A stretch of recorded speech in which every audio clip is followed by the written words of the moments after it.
Guys, welcome back to Banking Kannadiga. In this video, I'm going to discuss about RRB PO, RRB Clerk 2025. And ತುಂಬ 5-6 ಡೇಸಿಂದ ನಾನು video ಮಾಡಿ ಹಾಕಿರಲಿಲ್ಲ. ಏನಕ್ಕೆ ಅಂದರೆ ಅಂತ ಹೇಳೋವಂಥ ವಿಷಯಗಳು ಇರಲಿಲ್ಲ. ಲೈಕ್ ನೋಟಿಫಿಕೇಷನ್ ಬಂದಿದ್ದು ಅಪ್ಡೇಟ್ ಮಾಡಿದ್ದೀನಿ ನಾನು. SBI CBO and bank of Baroda PO notification ಬಂದಿದೆ. ಸೊ ಅಪ್ಲೈ ಮಾಡೋರು ಇನ್ನೂ ಅಪ್ಲೈ ಮಾಡಿ, ಇನ್ನೂ ಲಾಸ್ಟ್ ಡೇಟ್ ಬಂದಿಲ್ಲ. ಅದು ಬಿಟ್ಟು ನೋಟಿಫಿಕೇಷನ್ ಡೀಟೇಲ್ ಎಲ್ಲ ಆಲ್ರೆಡಿ ನಾನು ಶೇರ್ ಮಾಡಿದ್ದೀನಿ ವೀಡಿಯೋದಲ್ಲಿ, ಆ್ಯಂಡ್ PDF ಕೂಡ ಶೇರ್ ಮಾಡಿದ್ದೀನಿ, ಆ್ಯಂಡ್ ಅಪ್ಲೈ ಮಾಡೋ ಲಿಂಕ್ ಕೂಡ ಶೇರ್ ಮಾಡಿದ್ದೀನಿ. ನೀವು ಅಪ್ಲೈ ಮಾಡ್ಬೋದು.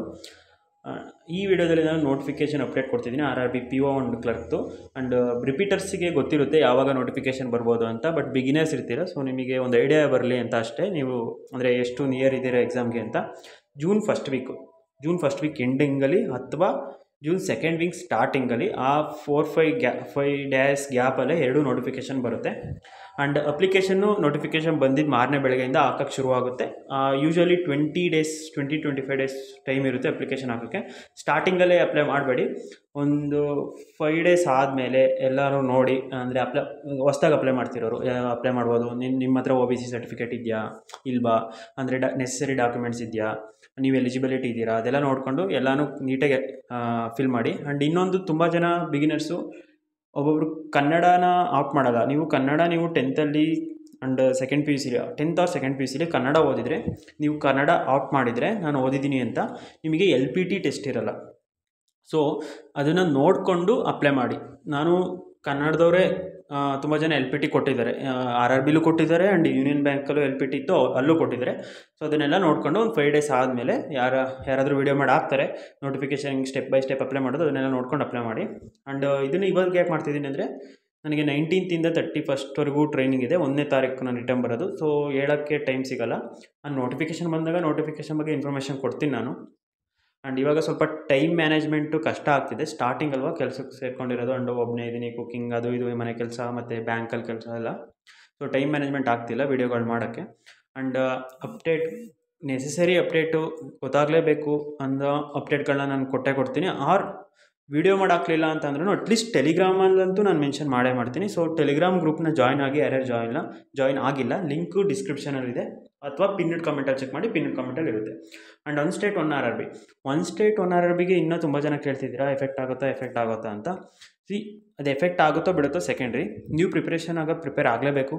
ವೇಕೆನ್ಸಿ ಎಷ್ಟಾದರೂ ಬರಲಿ, ನೀವು ಎಕ್ಸಾಮ್ ಕೊಡಬೇಕು. ಕೆಲಸ ಬೇಕು ಅಂತಂದರೆ ಕೊಡಬೇಕು. ಈಗ ಬ್ಯಾಂಕ್ ಆಫ್ ಬರೋಡಾದು ಬಂದಿದೆ 30 ವೇಕೆನ್ಸಿ ನಮ್ಮ ಸ್ಟೇಟ್ಗೆ. ಓವರಾಲ್ ಎಷ್ಟು ಅಂತ ಗೊತ್ತಿಲ್ಲ, ಬಟ್ ಆಲ್ರೆಡಿ 3 ಲಕ್ಷ ಜನ ಅಪ್ಲಿಕೇಶನ್ ಹಾಕಿದ್ದಾರೆ. ಸೊ ಕಾಂಪಿಟೇಷನ್ ಇದ್ದೇ ಇರುತ್ತೆ. ವೇಕೆನ್ಸಿ ಬೇಕು, ಬಟ್ RRB ಇದು ಅಮಾಲ್ಗಮೇಷನ್ ಆಗ್ತಿರೋದು. ಅಂದರೆ 2 ಬ್ಯಾಂಕ್ಗಳು ಸೇರಿಬಿಟ್ಟು ಒಂದು ದೊಡ್ಡ ಬ್ಯಾಂಕ್ ಆಗ್ತಿದೆ. ಆ ಥರ ಬ್ರಾಂಚಸ್ಗಳು ಕ್ಲೋಸ್ ಆಗಲ್ಲ, ಇರೋರು ಕೆಲಸ ಕೇಳ್ಕೊಳ್ಳಲ್ಲ. ಸೊ ಇಂಪ್ರೂವ್ಮೆಂಟ್ ಆಗೋಕ್ಕೋಸ್ಕರ ಅಂತ ಮಾಡ್ತಿದ್ದಾರೆ ಅಂತ ಅವರು ಸ್ಟೇಟ್ಮೆಂಟಲ್ಲಿ ಹೇಳಿರೋದು. ಸೊ ವೇಕೆನ್ಸಿ ಮೇಲೆ ಇದು ಡೈರೆಕ್ಟಾಗಿ ಎಫೆಕ್ಟ್ ಆಗಲ್ಲ ಅಂತ ಅಂದ್ರೂ, ಬಟ್ RRB PO ವೇಕೆನ್ಸಿ ಏನಿದೆ ಲಾಸ್ಟ್ 2 ಇಯರ್ಸಿಂದ ಒಂದು 300+ ಜನನ ರಿಕ್ರೂಟ್ ಮಾಡ್ಕೊಂಡಿದ್ದಾರೆ. ಸೊ ಅದರಿಂದ ಮೇ ಬಿ ಎಫೆಕ್ಟ್ ಆಗಬಹುದೇನೋ. ಅದು ಬಿಟ್ಟು already one state one RRB ಬಗ್ಗೆ ಒಂದು ಸಪ್ರೇಟ್ ವೀಡಿಯೋ ಮಾಡಿ ಹಾಕಿದ್ದೀನಿ. ಅದರಲ್ಲಿ ಎಲ್ಲನೂ ಎಕ್ಸ್ಪ್ಲೇನ್ ಮಾಡಿದ್ದೀನಿ, ಎಲ್ಲ ಪಾಯಿಂಟ್ಸು ಎಕ್ಸ್ಪ್ಲೇನ್ ಮಾಡಿದ್ದೀನಿ. ನೀವು ಆ ವೀಡಿಯೋನ ನೋಡಿ, ಅದಾದಮೇಲೆ ಏನಾದರೂ ನಿಮಗೆ ಬೇರೆ ಒಪಿನಿಯನ್ ಇದ್ದರೆ ಆ ವಿಡಿಯೋ ಕಮೆಂಟ್ ಸೆಕ್ಷನಲ್ಲಿ ಕಮೆಂಟ್ ಹಾಕಿ, ನಾನು ಏನೇ ಡೌಟ್ ಇದ್ದರೂ ಕ್ಲಿಯರ್ ಮಾಡ್ತೀನಿ. ಆ್ಯಂಡ್ ಇದು how is your preparation going on ಅಂತ ನನಗೊಂದು ಐಡಿಯಾ ಬರಲಿ ಅಂತ. ನಾನು 19th ಹೋಗೋದ್ರಿಂದ ನಾನು ಮತ್ತೆ ಸ್ಟ್ರಾಟಜಿ ವಿಡಿಯೋ ಅದೆಲ್ಲ ಮಾಡೋಕ್ಕಾಗಲ್ಲ. ಯಾಕೆಂದರೆ ಈ ನೋಟಿಫಿಕೇಷನ್ ಬರೋವರೆಗೂ ನೀವು ಇವಾಗ ಇನ್ನು 20 ಡೇಸ್ ಇದೆ ಅಂತ ಅಂದ್ಕೊಳ್ಳಿ. ಅಪ್ರಾಕ್ಸಿಮೇಟ್ 20 ಡೇಸಲ್ಲಿ ನೀವು ಮೇನ್ಸಿಗೆ ಓದ್ಕೋಬೇಕು. ಯಾರು ಪ್ರಿಲಿಮ್ಸಲ್ಲಿ 40-45 ಇದ್ದೀರಾ ಅವರು ಮೇನ್ಸ್ ಮೇಲೆ ಸ್ವಲ್ಪ ಕಾನ್ಸಂಟ್ರೇಟ್ ಮಾಡಿ. ಅಂದರೆ ಮೇನ್ಸ್ ಮಾಕ್ ಹಾಕೋದಲ್ಲ, ಡೈಲಿ ಒಂದು 3 ಗಂಟೆ ಮಾಕ್ ಹಾಕ್ತೀನಿ ಅದೆಲ್ಲ ಮಾಡೋಕ್ಕೆ ಹೋಗಬೇಡಿ. ಜಸ್ಟು ಮೇನ್ಸಲ್ಲಿ ಅನಲೈಸ್ ಮಾಡಿ ನಿಮ್ಮ ಸ್ಟ್ರೆಂತ್ ಯಾವುದು. ಫಾರ್ ಎಕ್ಸಾಂಪಲ್ ರೀಸನಿಂಗಲ್ಲಿ ನಿಮ್ಮ ಸ್ಟ್ರೆಂತ್ ಕ್ರಿಟಿಕಲ್ ರೀಸನಿಂಗ್ ಆದರೆ ಅದೊಂದು 5-6 ಕ್ವಶನ್ ಅಂತೂ ಬಂದೇ ಬರುತ್ತೆ. ಸೊ ಅದನ್ನ ಪ್ರಾಕ್ಟೀಸ್ ಜಾಸ್ತಿ ಮಾಡಿ ರೀಸನಿಂಗಲ್ಲಿ. ಆ್ಯಂಡ್ ಈಗ ಬ್ಲಡ್ ರಿಲೇಷನ್ ಪಝಲ್ಲು ಮೇನ್ಸಲ್ಲಿ, ಅದನ್ನು ಯೂಶ್ವಲಿ ಯಾವುದೇ ನೀವು ಟ್ಯೂಟರ್ಸ್ನ ನೋಡಿ ಯೂಟ್ಯೂಬಲ್ಲಿ ಯಾರೂ ಅದನ್ನು ಅಟೆಂಡ್ ಮಾಡಿ ಅಂತ ಸಜೆಸ್ಟ್ ಮಾಡಲ್ಲ. ಆ್ಯಂಡ್ ನಾನು ಅಟೆಂಡ್ ಮಾಡಬಾರ್ದಿತ್ತು, ನನ್ನ ಮಿಸ್ಟೇಕ್ ಅದು. ನಾನು ಎಲ್ಲ ಎಕ್ಸಾಮಲ್ಲೂ ಅದು ಅಟೆಂಡ್ ಮಾಡಿದ್ದೆ, ಆ್ಯಂಡ್ ಅದೇ ಟೈಮ್ ಕನ್ಸ್ಯೂಮಿಂಗ್ ಆಯಿತು, ಒಂದೊಂದರಲ್ಲಿ ರಾಂಗು ಆಗಿದೆ. ಸೊ ಅದಕ್ಕೆ ನನ್ನ ಸಜೆಷನ್ ಅದನ್ನು ಅವಾಯ್ಡ್ ಮಾಡಿ. ನೀವು ಮೇನ್ಸ್ ಲೆವೆಲಲ್ಲಿ ಬ್ಲಡ್ ರಿಲೇಷನ್ ಪ್ರಾಕ್ಟೀಸ್ ಮಾಡೋ ಅವಶ್ಯಕತೆನೇ ಇಲ್ಲ. ಬೇರೆ ಪಝಲ್ ಇರುತ್ತೆ, ನೀವು ಅಲ್ಲಿ ಕೊಡೋ ಟೈಮ್ನ, ಆ ಪರ್ಟಿಕ್ಯುಲರ್ ಪಝಲ್ಲಿ ಕೊಡೋ ಟೈಮ್ನ, ಫಾರ್ ಎಕ್ಸಾಂಪಲ್ ಫ್ಲೋರ್ ಫ್ಲ್ಯಾಟು ನೀವು ಕಂಫರ್ಟಬಲ್ ಇದ್ದೀರಾ, ಸೊ ಅದನ್ನು ಮಾಡಿ. ಅದನ್ನ ಮೇಲೆ ಜಾಸ್ತಿ ಪ್ರಾಕ್ಟೀಸ್ ಮಾಡಿ. ಈಗ ಸರ್ಕಲ್ಲು, ಕಾನ್ಸೆಂಟ್ರಿಕ್ ಸರ್ಕಲ್ಲು ಅಥವಾ ಟೇಬಲ್ಲು, ರೆಕ್ಟ್ಯಾಂಗಲ್ ಇರುತ್ತೆ, ಅದರೊಳಗಡೆ ಇನ್ನೊಂದು ಟೇಬಲ್ ಇರುತ್ತೆ, ಕೂತಿರ್ತಾರೆ, ಬ್ಯಾಕು ಫ್ರಂಟು ಅಂದರೆ ಒಬ್ಬೊಬ್ಬರು ಮುಖಾಮುಖಿಯಾಗಿ ಕೂತಿರ್ತಾರೆ, ಆ ಥರ ಒಂದು ಪಝಲ್ಗಳಿರುತ್ತೆ. ಸೊ ಆ ಥರ ಪಝಲ್ಗಳು ಜಾಸ್ತಿ ಪ್ರಾಕ್ಟೀಸ್ ಮಾಡಿ. ಬ್ಲಡ್ ರಿಲೇಷನ್ನು ನೀವು ಎಷ್ಟೇ ಪ್ರಾಕ್ಟೀಸ್ ಮಾಡಿದ್ರೂ ಮೇಯ್ನ್ಸಲ್ಲಿ ಪ್ರಿಲಿಮ್ಸಲ್ಲಿ ಅಟೆಂಡ್ ಮಾಡಿ. ಒನ್ಸೆ ಪ್ರಿಲಿಮ್ಸಲ್ಲಿ ನೀವು ಎಲ್ಲ ಪಜಲ್ನೂ ಅಟೆಂಡ್ ಮಾಡಬೇಕು, ಎಲ್ಲ ಪಜಲ್ನೂ ಪ್ರಾಕ್ಟೀಸ್ ಮಾಡಿ. ಬಟ್ ಮೇಯ್ನ್ಸ್ ಲೆವೆಲಿಗೆ ಆ ಥರ ನಿಮ್ಮ ಸ್ಟ್ರೆಂತ್ ಯಾವ್ದು ನೋಡಿಕೊಂಡು ಪ್ರಾಕ್ಟೀಸ್ ಮಾಡಿ. ಆ್ಯಂಡ್ ಒಬ್ಬೊಬ್ಬರು ನ್ಯೂಮರಿಕಲ್ ಎಬಿಲಿಟಿ ಅಂತ ಬಂದರೆ ಡಿ ಎಲ್ ಸ್ಟ್ರಾಂಗ್ ಇರ್ತೀರಾ, ಕೆ ಸೆಟ್ಟಲ್ಲಿ ವೀಕ್ ಇರ್ತೀರಾ. ಸೊ ಡಿ ಎಲ್ಲಿ ಒಬ್ಬರು ಬಾರ್ ಗ್ರಾಫ್ ಸ್ಟ್ರಾಂಗ್ ಇರ್ತೀರಾ ಅಥವಾ ಪೈ ಚಾರ್ಟಲ್ಲಿ ಸ್ಟ್ರಾಂಗ್ ಇರ್ತೀರಾ. ಸೊ ಡಿ ಐನೇ ಪ್ರಾಕ್ಟೀಸ್ ಮಾಡಿ. ಕೆ ಸೆಟ್ ಡಿ ಎ ಬಂದೇ ಬರುತ್ತೆ, ಕೆ ಸೆಟ್ಟು ಬಂದೇ ಬರುತ್ತೆ. ನೀವು ಅಟ್ಲೀಸ್ಟ್ 2 ಡಿ ಎ ಬರುತ್ತಲ್ಲ, ಆ 2 ಡಾಟಾ ಇಂಟರ್ಪ್ರಿಟೇಷನ್ನೇ ಸಾಲ್ವ್ ಮಾಡಿ ಪ್ರಾಕ್ಟೀಸ್ ಮಾಡಿದರೆ ಅಷ್ಟು 10-15 ಸ್ಕೋರ್ ಮಾಡಿದ್ರು ಒಳ್ಳೆ ಸ್ಕೋರು ಮೈನ್ಸಲ್ಲಿ 15-20.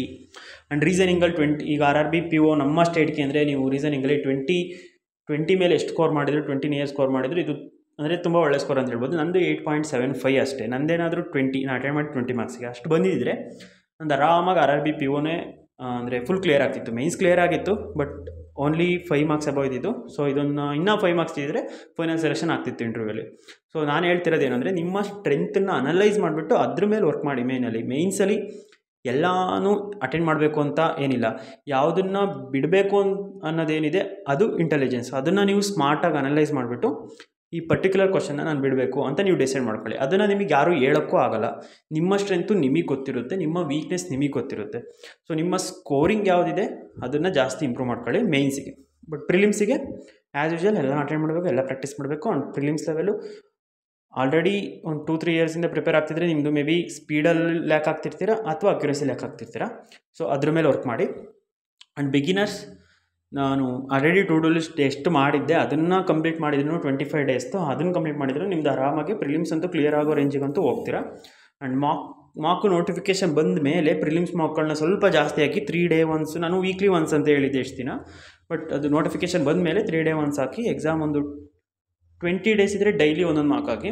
ಬಟ್ ಮೇಯ್ನ್ಸಿಗೆ ನಾನು ಜಸ್ಟ್ ಮಾರ್ಕ್ ಹಾಕಿ ಅಂತ ಸಜೆಸ್ಟ್ ಮಾಡಲ್ಲ. ಮೇಯ್ನ್ಸಿಗೆ ಚಾಪ್ಟರ್ ವೈಸ್ ಮಾರ್ಕ್ ಹಾಕಿ. ಅಂದರೆ ಫಾರ್ ಎಕ್ಸಾಂಪಲ್ ಇವತ್ತು ಪಾರ್ಟ್ನರ್ಶಿಪ್ ಓದಿದರೆ ಪಾರ್ಟ್ನರ್ಶಿಪ್ ಮೇನ್ಸ್ ಕ್ವಶನ್ಸ್ ಹಾಕಿ, simple interest, compound interest puzzles questions ಹಾಕಿ, ಬರೀ ಡಿ ಐದೇ ಸೆಕ್ಷನ್ ವೈಸ್ ಮಾರ್ಕ್ ಹಾಕಿ, ಆ ಥರ ಹಾಕಿ. Full length mark 3 hours mark ಹಾಕಿದರೆ ಇಟ್ಸ್ ನೋ ಯೂಸ್.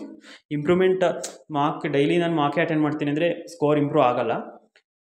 ಮಾರ್ಕಲ್ಲಿ ಎಲ್ಲಿ ವೀಕ್ ಇದ್ದೀರಾ ಆ ಟಾಪಿಕ್ ಮೇಲೆ ನೀವು ಯಾವಾಗ ವರ್ಕ್ ಮಾಡ್ತೀರಾ ಆವಾಗ ಸ್ಕೋರ್ ಇಂಪ್ರೂವ್ ಆಗೋದು. ನೀವು ಎಷ್ಟೇ ಮಾರ್ಕ್ ಹಾಕಿದರೂ ವೇಸ್ಟು. ಸೊ ಇದಿಷ್ಟೇ ಈ ವಿಡಿಯೋದಲ್ಲಿ. ಆ್ಯಂಡ್ ಕಮೆಂಟ್ ಸೆಕ್ಷನಲ್ಲಿ ನಿಮ್ಮ present RRB PO and clerk ಮಾರ್ಕ್ದು ಸ್ಕೋರ್ ರೇಂಜ್ನ ಹೇಳಿ. ಲೈಕ್ 30-35 ರೇಂಜಲ್ಲಿ ಬರ್ತಿದ್ರೆ ಆ ರೇಂಜ್ ಮೆನ್ಷನ್ ಮಾಡಿ ಆ್ಯಂಡ್ ಪರ್ಸೆಂಟೇಜ್ ಮೆನ್ಷನ್ ಮಾಡಿ. ಬೇಸ್ಡ್ ಆನ್ ದಟ್ ನೆಸೆಸಿಟಿ ಇದ್ದರೆ ನಾನು ಇನ್ನೊಂದು ಸಪ್ರೇಟಾಗಿ RRBಗೆ ಅಂತಲೇ ಸ್ಟ್ರಾಟಜಿ ವಿಡಿಯೋ ಮತ್ತೆ ಮಾಡಿ ಹಾಕ್ತೀನಿ ನಾನು ಟ್ರೈನಿಂಗಿಗೆ ಹೋಗೋ ಅಷ್ಟರಲ್ಲಿ, ಲೈಕ್ ಸ್ಯಾಟರ್ಡೇ ಅಷ್ಟರಲ್ಲಿ. ಸೊ ಕಮೆಂಟ್ ಸೆಕ್ಷನಲ್ಲಿ ಕಮೆಂಟ್ ಮಾಡೋದು ಮರಿಬೇಡಿ ನಿಮ್ಮ ಮಾರ್ಕ್ಸ್ ರೇಂಜ್ನ. And all the best. ಚೆನ್ನಾಗಿ ಪ್ರಿಪೇರ್ ಆಗಿ. ಆ್ಯಂಡ್ ನೋಟಿಫಿಕೇಷನ್ ಬಂದಾಗ ನಾನು ಅಪ್ಡೇಟ್ ಕೊಡ್ತೀನಿ. ಆ್ಯಂಡ್ ಮೇ ಬಿ ನಾನು ಹೇಳಿರೋ ಡೇಟ್ಗಳು depends on this war condition. War ಕಂಡೀಷನಿಂದ ಮೇ ಬಿ ಪೋಸ್ಟ್ಪೋನ್ ಆಗುತ್ತೋ ಗೊತ್ತಿಲ್ಲ ನನಗೆ. ಆ್ಯಂಡ್ ಇದೇನು ಅಫಿಷಿಯಲ್ ಆಗಲ್ಲ, ಏನೂ ಟೆನ್ಷನ್ ತೊಗೋಬೇಡಿ. May be may not be, but usually ಪ್ರತಿ ವರ್ಷ ಅದೇ ಟೈಮಲ್ಲಿ ನೋಟಿಫಿಕೇಷನ್ ಬರುತ್ತೆ. ಆ್ಯಂಡ್ ಈ ವರ್ಷವೂ ಅದೇ ಟೈಮಲ್ಲಿ ಬಂದೇ ಬರುತ್ತೆ. And exam date already announce ಆಗಿದೆ. ಆ್ಯಂಡ್ ಏನೋ ಅನ್ಕಂಡೀಷ್ನಲ್ ಸಿಚುವೇಶನ್ ಬಿಟ್ಟರೆ ಆ ಎಕ್ಸಾಮ್ ಡೇಟ್ಗಳಂತೂ ಚೇಂಜ್ ಆಗೋಕ್ಕೆ ಚಾನ್ಸೇ ಇಲ್ಲ. IBPS ಯಾವ ಡೇಟಲ್ಲಿ ಇರುತ್ತೆ ಅದೇ ಡೇಟಲ್ಲಿ ಎಕ್ಸಾಮ್ ಮಾಡೇ ಮಾಡುತ್ತೆ. So all the best. ಚೆನ್ನಾಗಿ ಪ್ರಿಪೇರ್ ಆಗಿ. ಇಷ್ಟೇ ವಿಡಿಯೋಗೆ. Thank you for watching.